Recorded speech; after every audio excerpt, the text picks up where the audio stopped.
Risk management is a continuous conversation. Risk management is continuous reflection. Risk management is a design principle.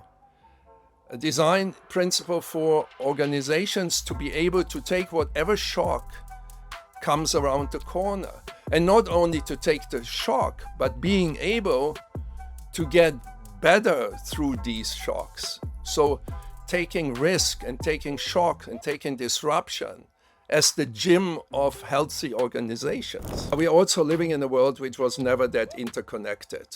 We have never that many people on the planet. So the system becomes bigger and bigger and bigger. Holding it together is getting harder and harder. So that's probably at the center of leadership nowadays. It has ever changing. Supply chains are ever evolving, meaning that leadership has to adjust all the time. Welcome everyone. You're listening to the L.O.F.T Podcast, where leadership meets operations, finance and transformation. I'm your host, Ranil De Silva. Lead with clarity, operate with purpose, transform with insight. Let's jump into the episode.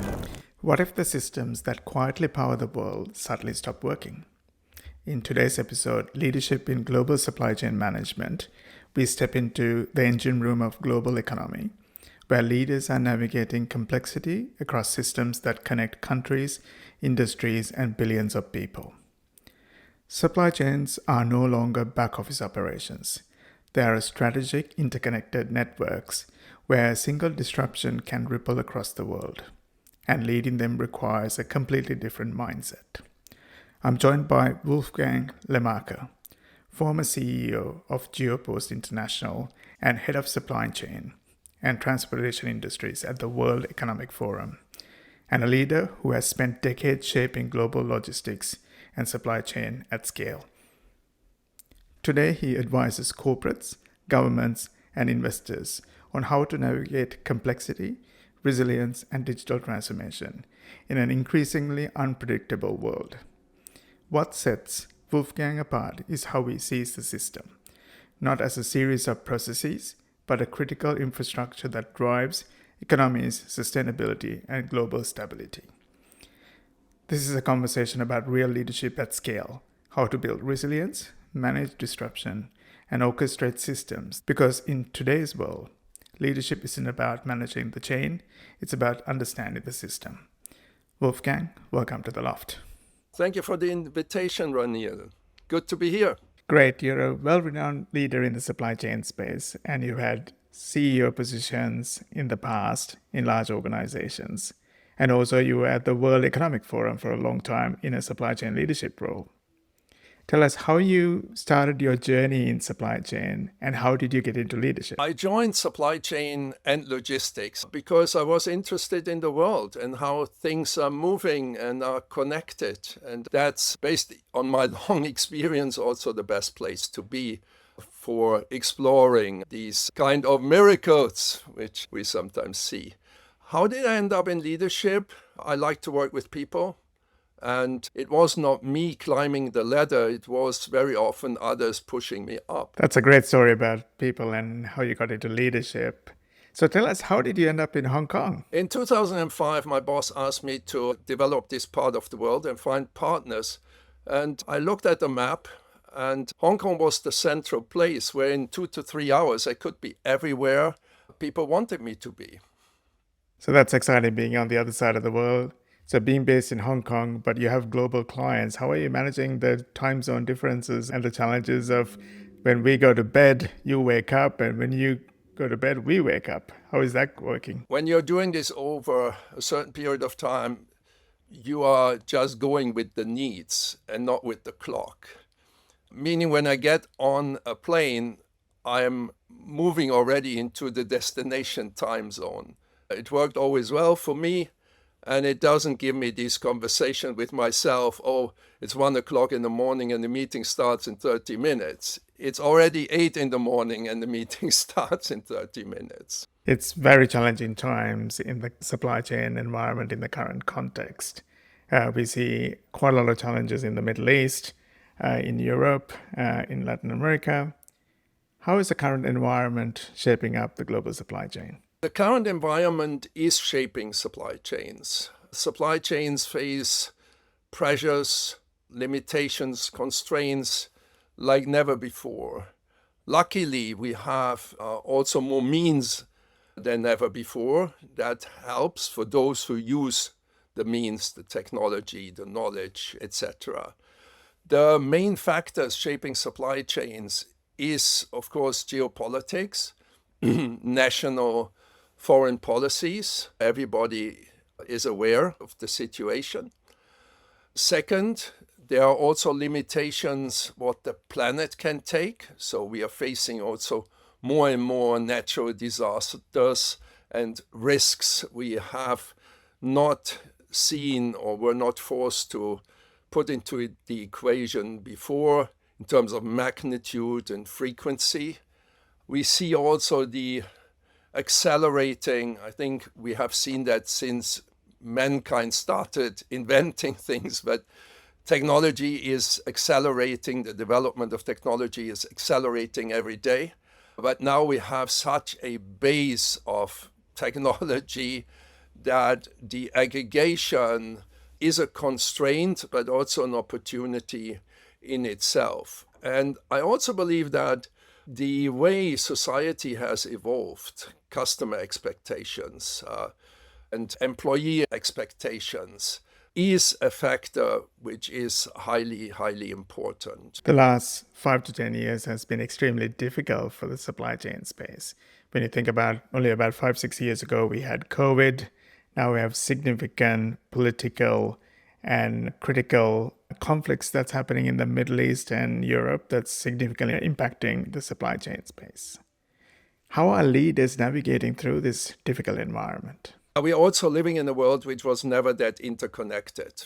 We have never that many people on the planet. So the system becomes bigger and bigger and bigger. Holding it together is getting harder and harder.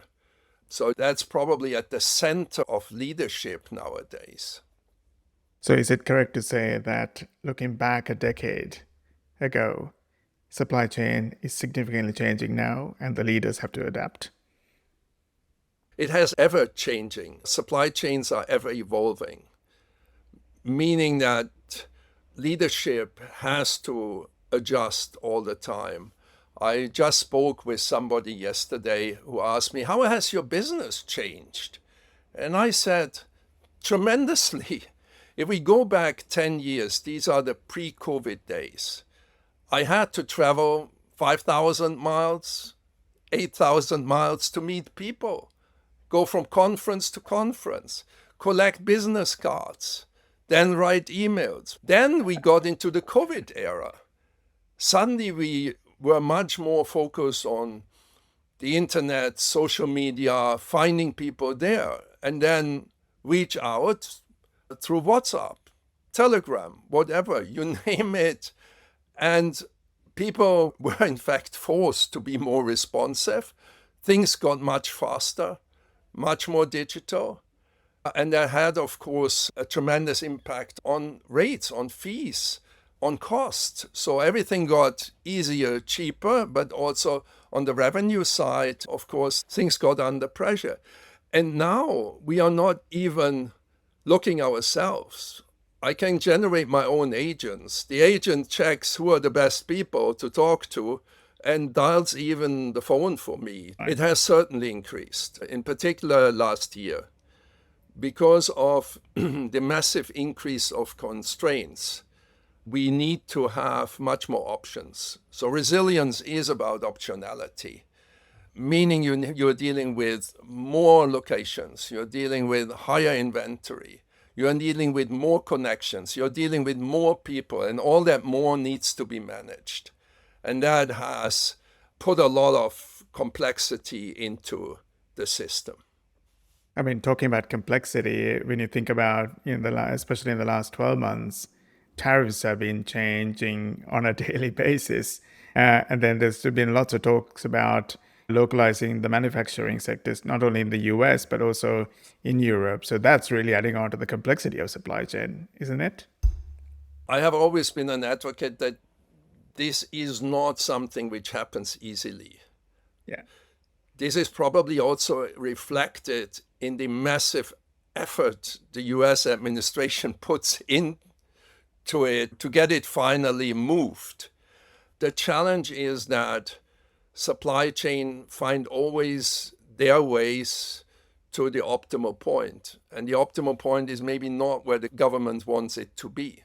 And so tariffs are a way to change the environment, to change the parameters, and to shift that point of gravity. Yeah. What I see now in Asia is that people are even coming back. So people who left last year are coming back because of the realities.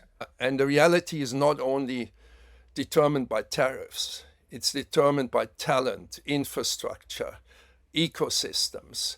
And I have said this over the last 10 years, you're not moving factories, you need to move ecosystems. And moving ecosystems is very, very hard.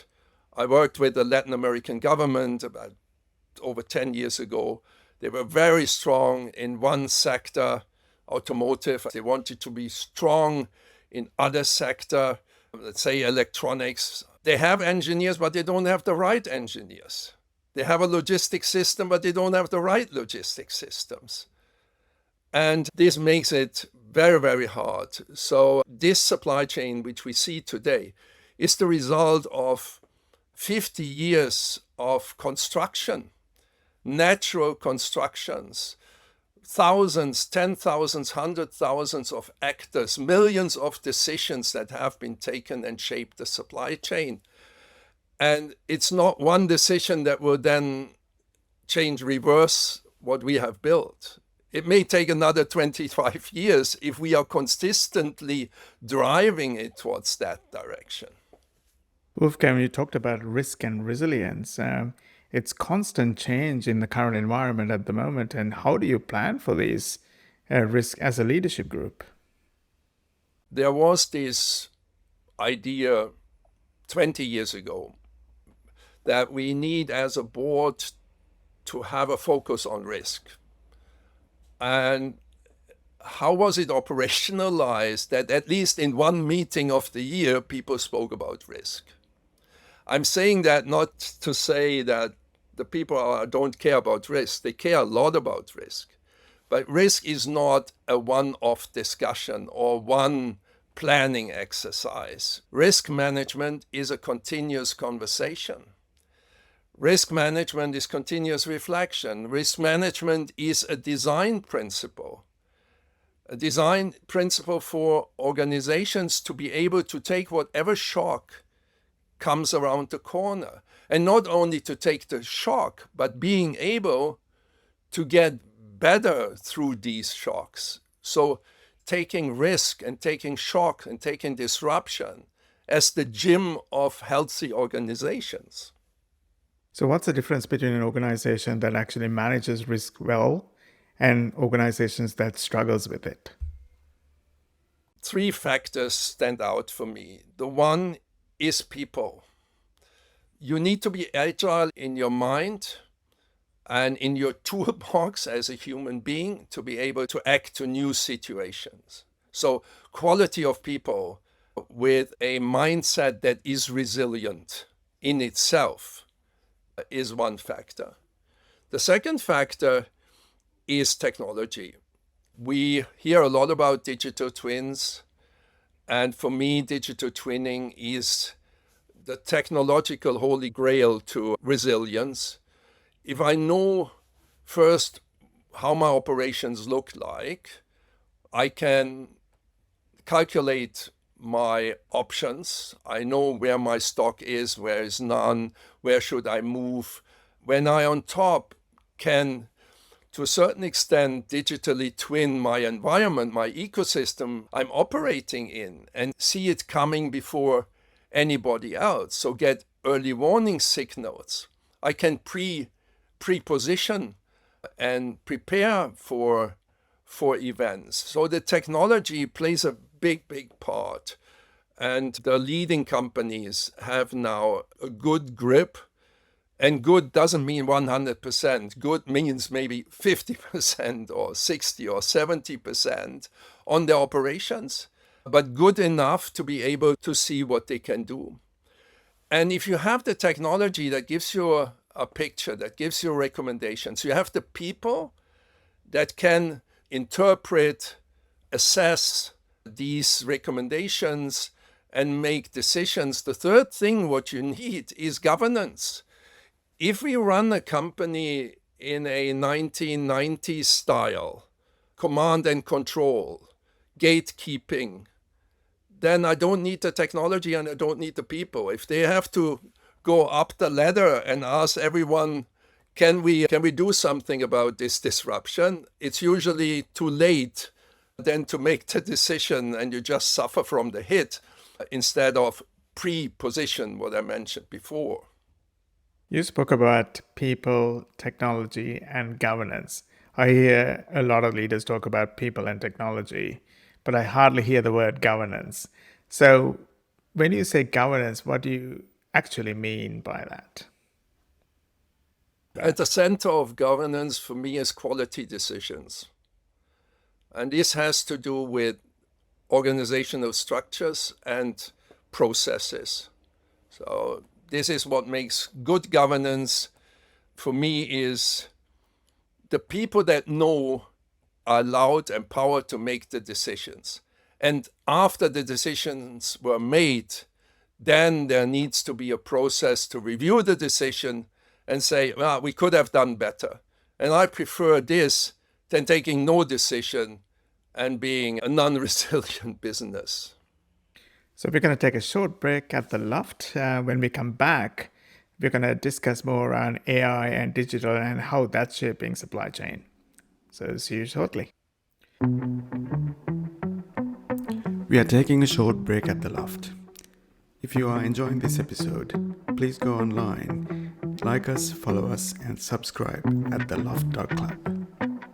We'll be back shortly. Wolfgang, welcome back to the L.O.F.T. Before the break, we talked a lot about people, technology, and governance. Now we're going to delve in a bit more into AI, technology, and digital, how that's impacting on supply chain.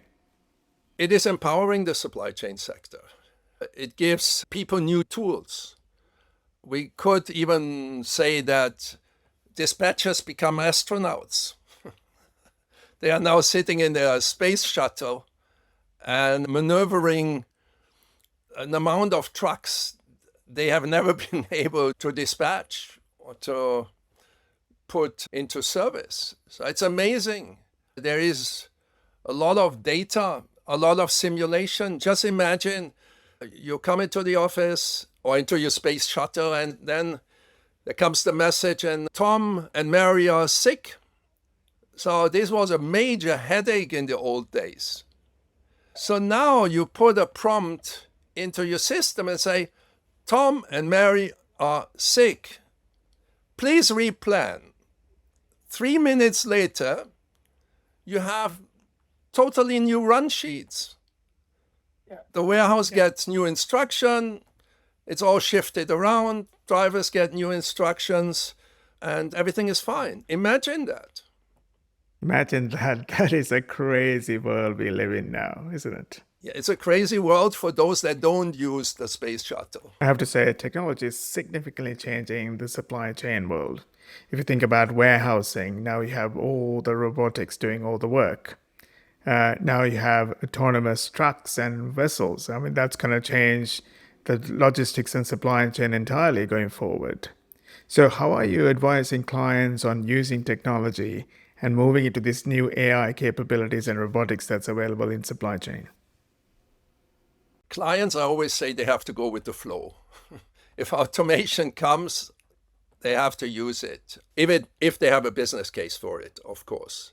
So that's a very straightforward answer to the question what to tell clients. I'm the one who says, look into technology, define your challenges, and then pick what you need. And this will never stop. That's what companies have to face and have to act upon. From a broader perspective, it's of course more challenging because automation means traditionally less people. It means less people, more qualified people, better paid people. Nobody cares about that part of the story. The more difficult and challenging conversations are around what are we doing with the people that are not needed anymore. And that is an economic question we have to answer, so a social and economic question we have to answer.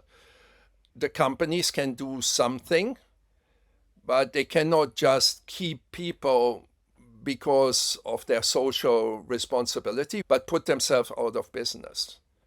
We have to be mindful about that as well. So I usually don't try to push too much to the regulator, but here regulation is needed. Just imagine you take all taxi drivers in the United States next week out of business. This is just not possible. You can have taxi robots, but then have people on these machines because they are not perfect and they will never be. Humans have never been perfect and machines never will be.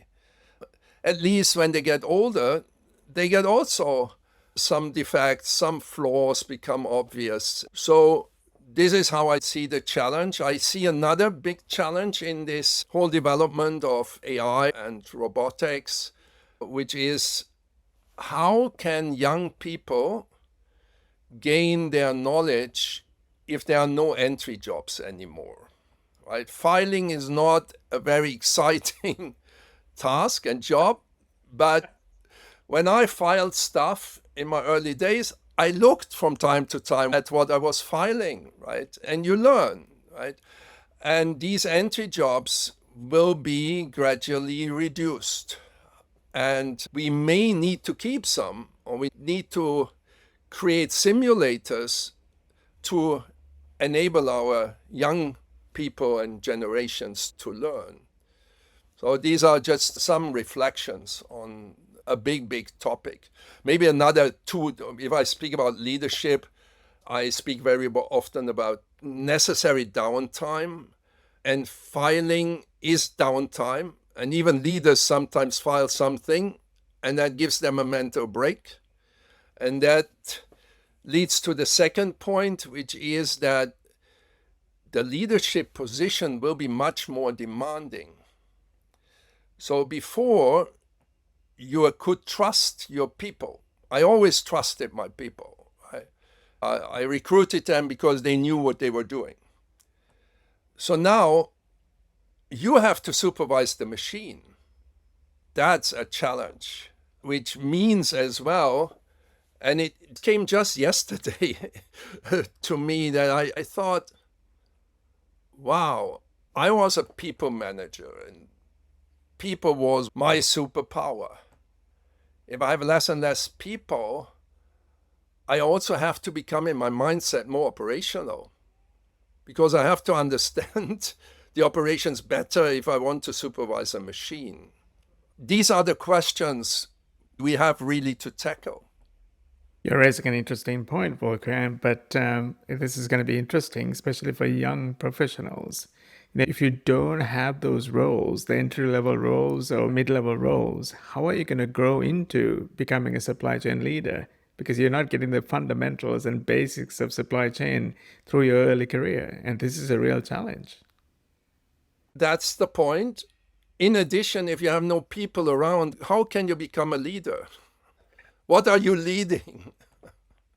Yeah. So the whole human side of leadership has to be rethought. And not only from a leadership perspective, but also from an organizational perspective. So how do I create a bench? If everybody faces the same challenges, even competition will not produce leaders for you anymore. So I'm coming back to, let's put taxi drivers in autonomous vehicles. Let's put young people into organizations that are automated. And I'm an optimist by design. So I believe that we will sort this out. and that necessities will bring solutions. Yeah. I'm maybe concerned about is that this process could be easy, do it with ease and grace, or it could be painful with a lot of bumps. And I prefer a smoother journey. And that means we have to start thinking about this very quickly. I mean, the way I see it, this is going to be a real challenge, especially in the supply chain space. When you think about, especially with aging populations and the workforce becoming older and mature, and you don't have any new talent coming in to do these entry-level, basic or medium-level roles. And that's going to be a real challenge in the supply chain space. There are necessities which are very little discussed because they lie far beyond AI, IoT, robotics. They lie within us, and they admitting our limitation, our needs, dealing with this is something which usually is seen as maybe even to a large extent lying beyond business. That's not us who have to deal with this. But in fact, it is us. We should not leave anybody behind. I always believed that. Look at supply chains today. Global supply chain, the weakest point determines the performance of a supply chain. No, cannot. You have to live with what you have. And you have to make that work. That's at the center of leadership. Make it work. Make it work for everyone, because everyone is needed. So if you're a young supply chain professional, how are you going to deal with this? There's limited entry-level positions or even mid-level positions. Most of your roles are going to be taken by technology and AI and robotics. So how do you become a supply chain professional and be a leader if there's no opportunities? So how are young professionals going to approach this? It's always about supply and demand. The first thing is to provide what is needed in the industry or what is perceived to be needed in the industry. And a savviness in technology is foundational. So knowing what technology can do, what technology is available, what it can do, be good in analytics are foundational skills. Use technology to find a job. Today, as I see it, a machine-machine question. On both sides, people work with tools that talk to each other at the end of the day. That's a game that needs to be mastered. So a good market analysis was probably my first point, and build yourself in a way that you are attractive for companies. Second, use the tools available to find a professional home. Beyond this, everyone should prepare for being their own boss, being their own company. What technology has enabled now is that you can run businesses which needed thousands of people in the past as a one-man operations. And that is for me the most attractive, inspiring, compelling route to take. Because what I tell young people all the time, all power lies within you. So you have all you need to be a successful person in life. Don't fall into the trap that you need to please find somebody to help you within your career. You build your future yourself. You create it. Of course, you need other people, but this is part of the toolbox you need. You need to be able to enroll people, to bring them on board of your ship. If you can do this, you will be able to take the two routes. You will be able to find somebody that takes you as a valuable contributor to her or his venture, or you start your own one. That's really good advice. So I'm going to shift gears a little bit. And how is data and analytics helping shape supply chain and its future? I distinguish between reporting and the analytics. The reporting is for me a basic digital twin. A basic digital twin reports what is happening, and you're always behind. Yeah. Analytics and modern models, they think for you, at least to a certain extent. Yeah. So they do not only look at what is happening, they also do the sense making. And they do this by running simulations. They say, okay, this could mean this, and this. Probability is high that it's that. And then they also can tell you, you have these 5 options. From my perspective, the option 3 is the best one. Where you need the human still is that doesn't factor in things like potential environmental impact, labor displacement, reputational risk. The shortest route might not be the safest route from that perspective. So there is always that human judgment needed to ensure that everything is factored in. And models are getting better and better and better, but you cannot bring everything into a model. I want to talk about climate change. So how is climate change impacting supply chain at the moment? I know there's a strong ambition to move towards net zero that has big implications on our traditional supply chain and logistics. How is the transition happening in the sector? We are living in a very exciting moment from this perspective. The Middle East crisis is a gift for sustainability. Even the most conservative people I know say, if I had now only electric trucks, I would not have the problems I'm facing. So here we are talking about operational realities that a lot of people have predicted, but definitely not in the shape and form we see this today. I have always said that I'm a strong believer, even if I cannot prove it, but based on my experience, based on my overall instinct and analysis of how things are evolving, that sustainability is not a separate thing. It's not an additional cost. It's just the economically meaningful thing to do. And sustainability at large. And sustainability at large includes also the people and how we treat people, which is one of my passions. So I believe that the trend now is clearly towards decarbonization. That was kind of a big debate. But today, it would be hard to say I would be better off if we are staying with that highly carbonized world and I stay with my highly carbonized fossil operations. I believe most other people say now, right, if I had a decarbonized organization, the Middle East wouldn't even bother me, the Middle East crisis.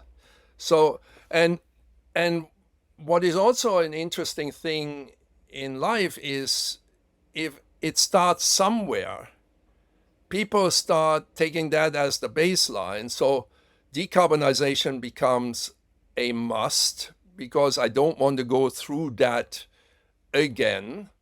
And some may say, well, Wolfgang, I lived this in the early 70s. We are now in 2026. I can live another 30 years with that situation. And then the next thing comes.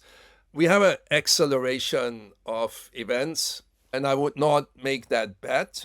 As a CEO with a responsible approach to the business, and I've spoken with a number recently, they are all thinking about bringing alternative energy sources into their operations.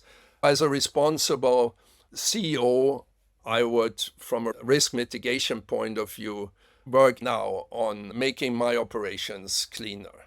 We understand it's a critical time for supply chain, especially the context and the environment that we operate in. So if an organization wants to think about transforming supply chain, what are the 2 or 3 areas they need to focus on? We touch upon all the 3, bringing the people again into the forefront. And I said this at several conferences, that we don't need more technology conferences. We need people conferences because technology evolves anyway. This is our play. We love to innovate. We love to play with technology. It will happen anyway. The challenge is the people side. And if I see all the projects I'm involved in, all digitalization projects, there's hardly any technical problem that lingers. There are technical challenges, but we can solve them, right? It's 0 and 1 at the end of the day, although this is maybe a bit of an old-fashioned way of putting it, but it's simple. You ask the agent to write a new code, right? So the challenge why implementations of tools still take 3 years is because of the people. Yeah. And we invest a lot of money in technology. We need to, this is my belief, we need to put the same amount of money into people. And the belief that we automate to get rid of people is the wrong approach. We automate to become more resilient. We automate to become more performant. And we need the people to ensure that that happens and not with 3 times missing the deadline. Right? And that's the first point. The second point is of course, technology itself. Being loyal to my statement, I don't need to talk about that. And the third is that we need to change the base design principles of our organization, how we build organizations or let organizations evolve. And this has to do with making resilience a design principle, making sustainability a design principle. And the two are very, very much linked. Making compliance a design principle. That's another special gun which we have, compliance. I can very shortly say that I worked on a innovation project 15, 20 years ago, and then I launched a compliance initiative. And people told me, why are you now working on compliance when you are in an innovation cycle? I said, because the innovation cycle will end in 1 to 2 years. And I need to have a structure that lets me scale. Because if I have no discipline, if I have no set of rules, the whole thing will explode in my face. And we have seen, if you look at Silicon Valley, there are many examples where this happened. So although it's tomorrow comes fast, comes quickly. And compliance is the set of boundaries which ensures that your business, your successful business, stays on track.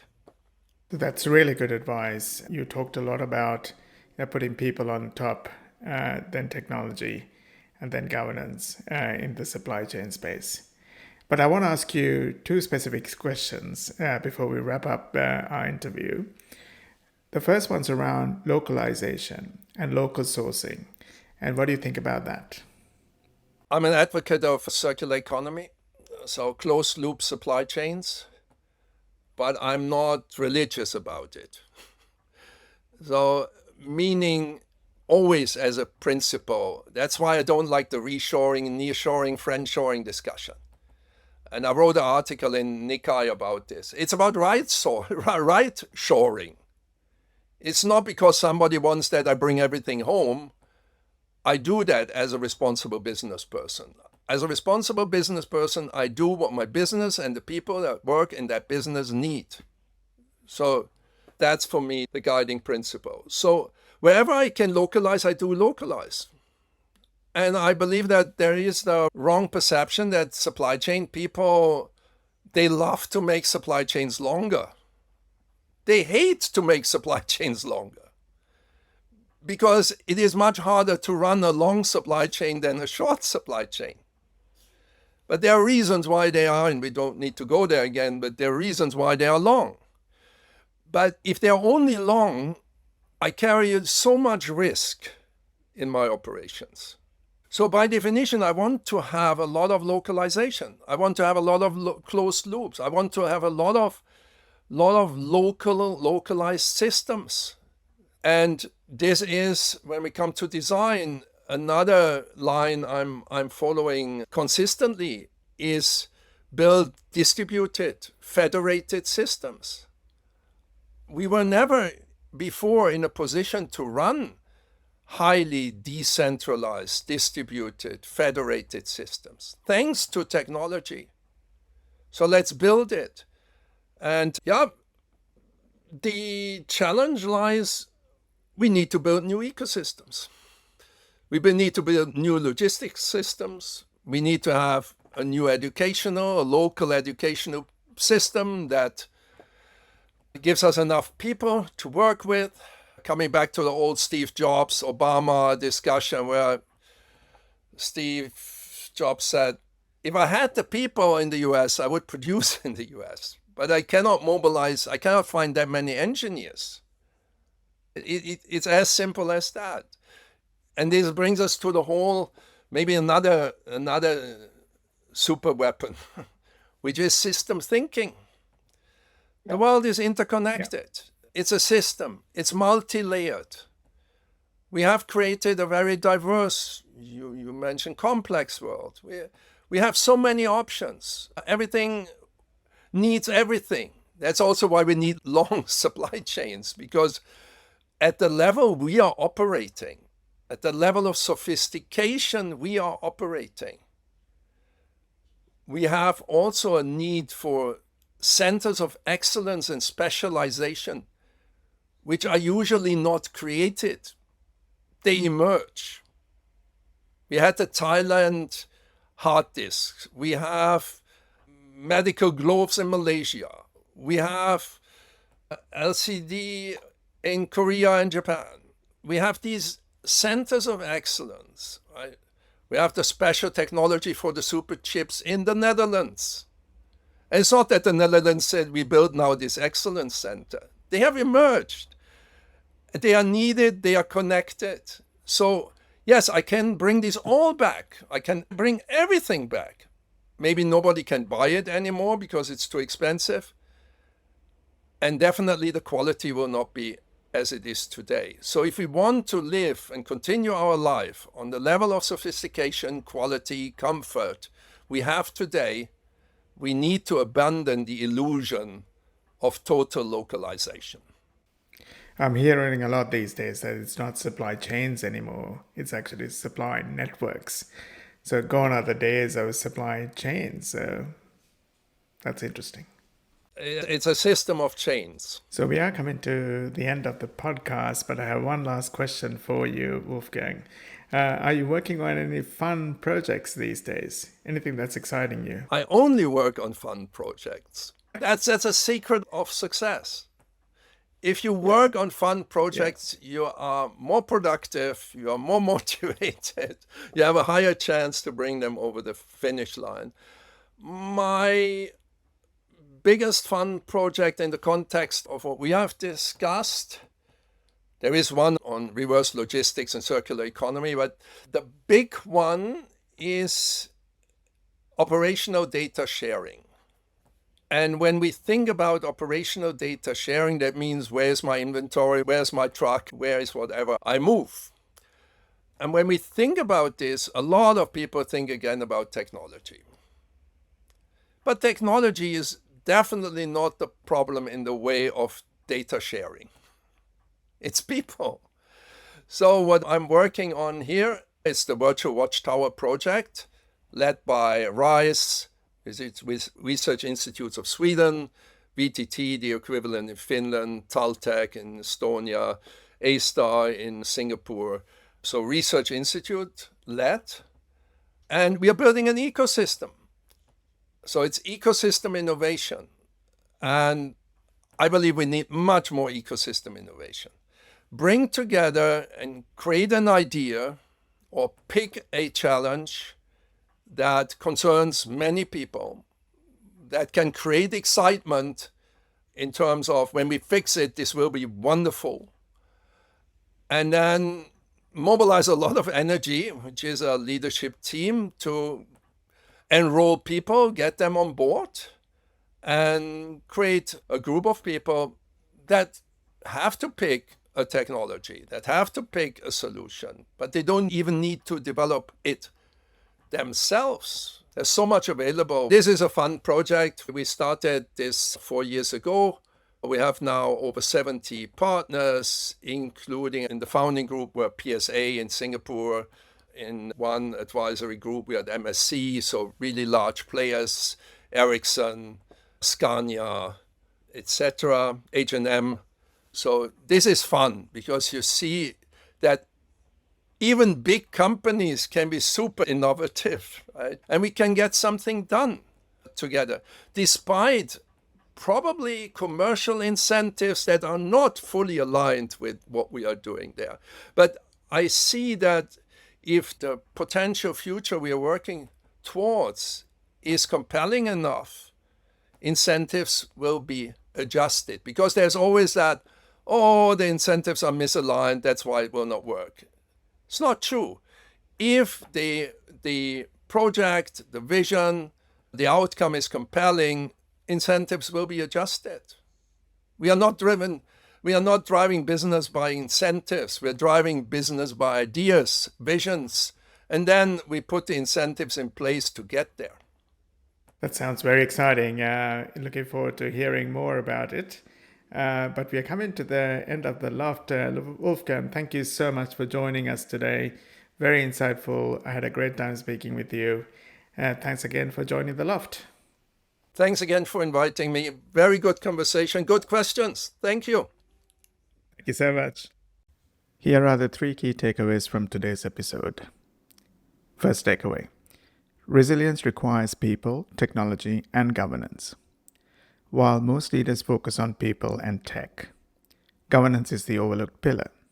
Good governance means empowering the right people to make decisions quickly, rather than slow command and control structures that leave organizations unable to respond to disruptions. Our second takeaway. Reshoring supply chains is far more complex than it appears. Moving manufacturing isn't just about tariffs and policy. It requires relocating entire ecosystems. Talent, infrastructure, logistic networks, built over decades by countless actors. Companies that attempt to reshore often return to their original suppliers because on-the-ground realities haven't changed. Our third and final takeaway. AI empowers supply chains, but the human challenge is the real risk. Automation is transforming operations dramatically. But the harder questions are, what happens to displaced workers? What do young professionals build foundational knowledge when entry-level roles are disappearing? Organizations need to invest equally in people as they do in technology, and leadership itself must be reimagined in an increasingly automated world. Hope you enjoyed today's episode of The L.O.F.T. Thanks for joining us on The L.O.F.T. If you enjoyed this episode of the podcast, please go online, like us, follow us, and subscribe at theloft.club or any channels that you get your podcast from. Until next time, lead with clarity, operate with purpose, and transform with insight. I'm your host, Ranil De Silva. Until we see you again, bye for now.